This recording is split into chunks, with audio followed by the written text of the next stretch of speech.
have said that there's no Commonwealth advice for state borders to remain in place. Did you bring that up today in National Cabinet and put a timeframe on the table that you'd like states to perhaps hurry up the reopening of those borders? Well, we had a very candid discussion about that today, as you'd expect we would.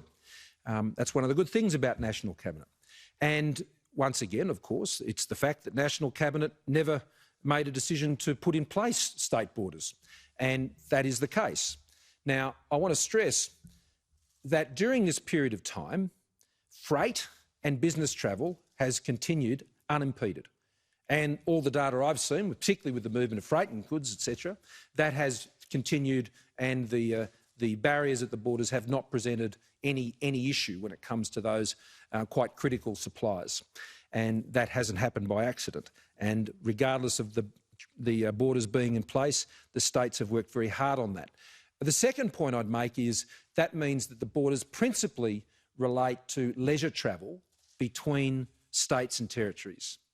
Now, under the three-step plan, it wasn't until step 3 that it was envisaged that there would be interstate travel. Now, whether you have a border or you don't have a border, formally put in place, step 3 of the plan, which was expected to be in place in July, is when that was expected to be the case. Now, I note that all states and territories are working towards that, whether they have borders or not. But the truth is, and I'm sure, and this was discussed today, that it's preferable to be able to be in a situation where you don't have the borders as soon as possible, because obviously that means that the tourism industries in particular, and particularly with school holidays coming up, might be able to benefit from that travel. So I think we've got to keep the issue in perspective. We don't agree on everything. Not everyone always does. It'd be a bit weird if they did in a democracy. And we have to bear in mind that in the vast majority of cases, the states and territories have worked very well with the Commonwealth on these issues.